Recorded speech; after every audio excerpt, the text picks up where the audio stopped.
Dad, what's better? Buying a car or taking public transportation every day? What's the cheaper option? Well, normally, it's cheaper to really take the public transport. Pero depende nga sa pangangailangan mo. No? It depends on why you need a vehicle, no? Or why you want to take the public transport. No? So if you're very mobile, let's say masyado kang maraming pinupuntahan, you're in sales, or you're in a very productive endeavor, mas maganda kung you have your own car, no? Because you will have mobility and flexibility at any time you want to move around. But of course, it will be very expensive to maintain a car or to have a car. No? So based on your computation, ano ba yung mga cost, no, na nakita mo? So comparing costs talaga, let's look at, for example, sa public transportation, sabihin na natin you're taking a Grab every day to and from work. Sabihin na natin twice a day. Sabihin na natin you're spending 500 pesos a day on Grab for public transportation. Kung ganawa mo yung monthly, you're spending 15,000 pesos per month just on Grab transportation. Ngayon, that could go cheaper kung nag-jeep ka, kung nagbabus ka, or kung nag-MRT, LRT ka. Pero let's go with Grab. If you're going to buy a car, let's base it on the cheapest Toyota car, which is the Toyota Wigo 1.0 manual, which is 609,000 pesos. Sabihin na natin, you have 60 months amortization. 60 months yung babayaran mo na installment plan for the Wigo. That's around 10,600 pesos per month just for the financing of the car, aside from the fact that you have to pay around 120,000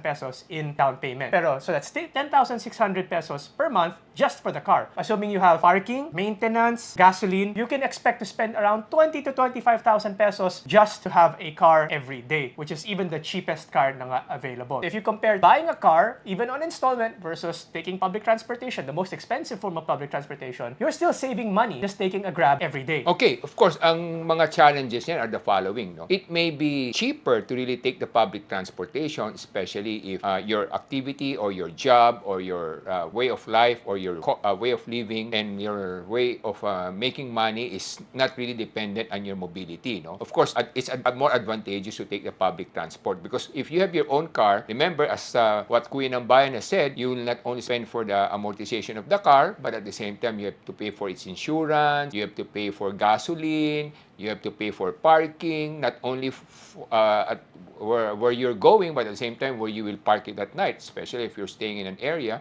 where there's no parking. No? So there are a lot of costs that you may have to entail there. No?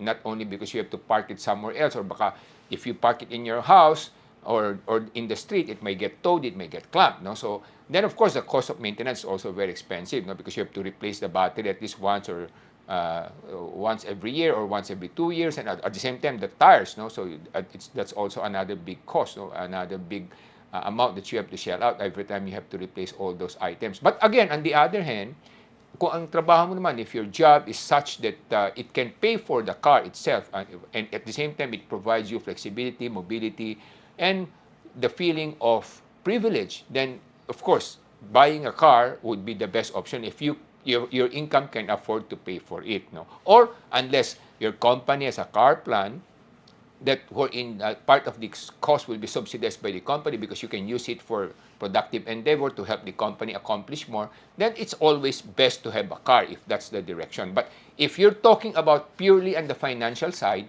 it's really cheaper to just take the public transportation. So kung sa pera-pera nga lang, public transportation will always beat buying a car. The only benefit nga of a car is you have the freedom of use to use it whenever you want, and you can go wherever you want, whenever you want. Unlike with public transportation, with Grab, sometimes you might not be able to get a Grab. Sometimes you'll have to wait a really long time, especially sa mga pila sa mga bus stations, sa mga MRT, LRT. Those are the problems there as opposed to getting into a car. But, you know, there's a lot more to pay for with a car, but you're paying for the privilege of that freedom.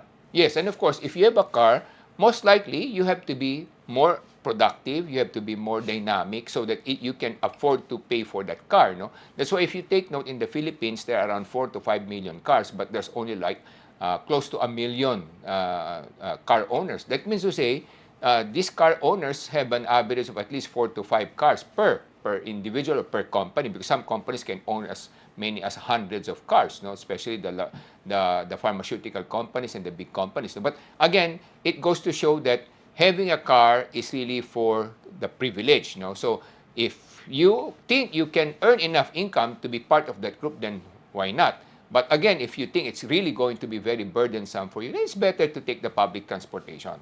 Yes, so aside from that, yun nga, buying a car might be more beneficial kung gagamitin nyo to sa negosyo. Either magiging kang Grab driver, Lala Move driver, or ikaw ay gagamitin mo to para sa delivery ng mga construction materials or any materials para sa inyong negosyo. But aside from that, we recommend taking the public transportation and dreaming of a car when you can actually afford it and when it's much lighter na on your pocket. Yes, if it's for business purpose, where you believe that you can earn the income to pay for it, then it's best to buy the vehicle. But again, if there's no concrete direction where you will get the money to pay for the car, then we suggest best to temporarily sacrifice, earn enough, be productive enough to be able to afford a car. So, buying a car or taking public transportation every day, the choice is really up to you and depends on what your needs are. But I hope we helped you. Ako po ay si Solomon Sai, ang inyong kuya ng bayan. Ako naman po si Michael Sa, yung dad ng bayan.